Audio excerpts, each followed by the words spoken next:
Basil is a pretty common garden herb. Even people who don't have a full-fledged garden love to grow it on a patio, on a balcony, or even in the kitchen. It has tons of benefits both in the garden and in the kitchen for culinary use. And today I'm going to show you how to prune your basil plants for a bushier, leafier plant. It's going to give you increased production, so you'll have plenty of fresh basil to put to use in your kitchen.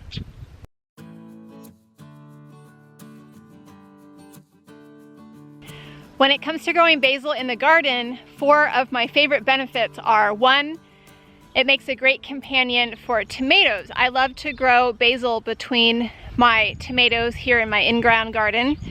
And 2, if you let it flower, it becomes a major attraction for pollinators, which can obviously be helpful when it's close to other plants in your garden that require pollination, like squash, melons, cucumbers, etc. Thirdly, did you know that basil is a natural bug repellent? I actually love to grab just a leaf or 2 of basil and rub it on my skin, especially where I tend to get mosquito bites, and especially when I'm working in my garden around dusk.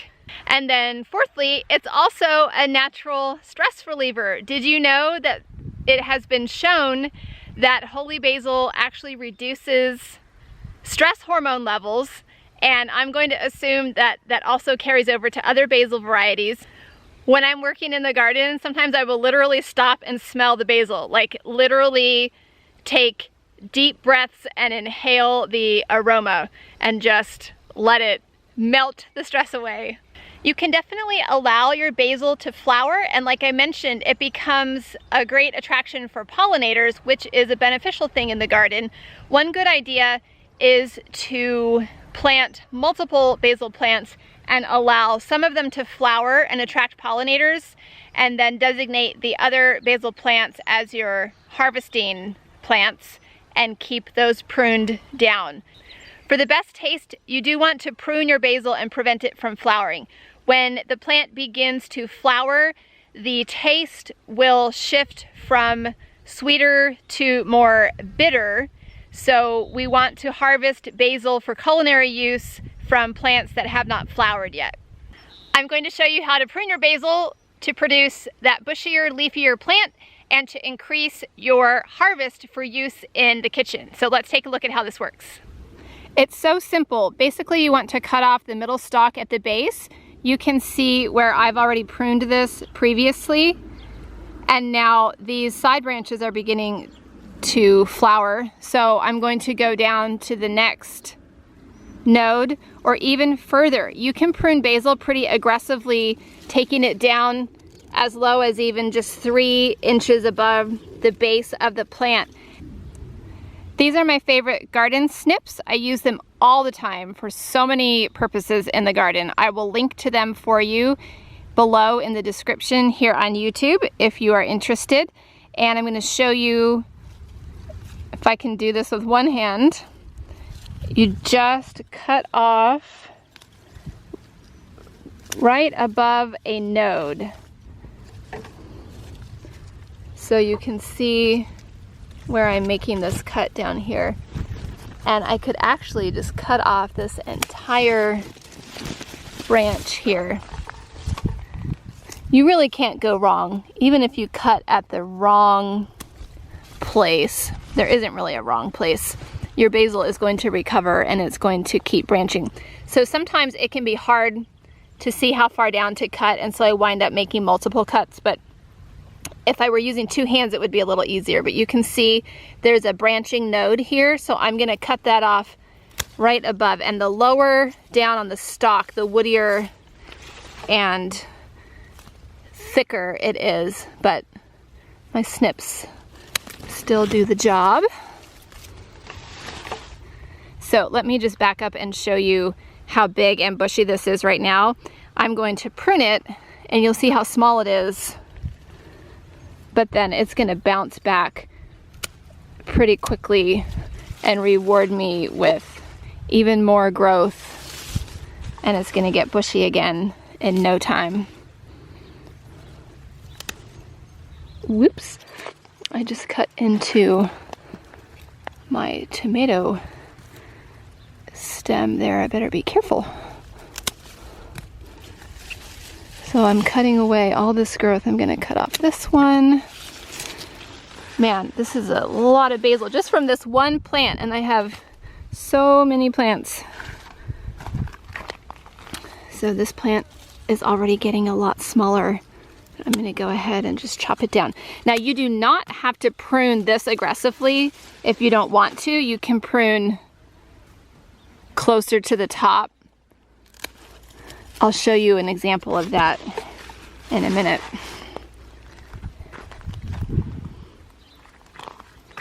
So now my plant is considerably smaller than it was when I started, and there's still, it's getting kind of tangled up with this tomato plant. I'm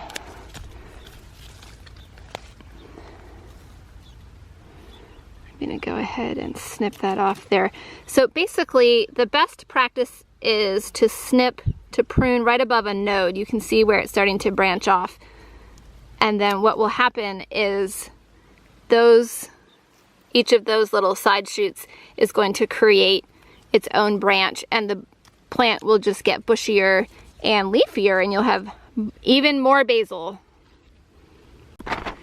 So now this plant is so much smaller than it was when I came out, but again, it's going to rebound, and I'll have another basil harvest in a few weeks or maybe even sooner. And the same is true for all of these plants here. I'm going to show you how to prune a basil plant a little less aggressively. So less aggressive pruning looks like simply snipping off those tops. You can see how this is starting to turn into a flower, and I don't want to let it flower. So I can just snip off that middle bud, or that middle shoot. The thing about doing that is that pretty quickly I'm gonna have to prune again. If I just snip off those little tops, it's gonna start flowering again, and I'm just gonna have to prune it over and over. So that's why sometimes you might just want to prune it a little more aggressively. It'll just buy you a little more time before it needs to be pruned again.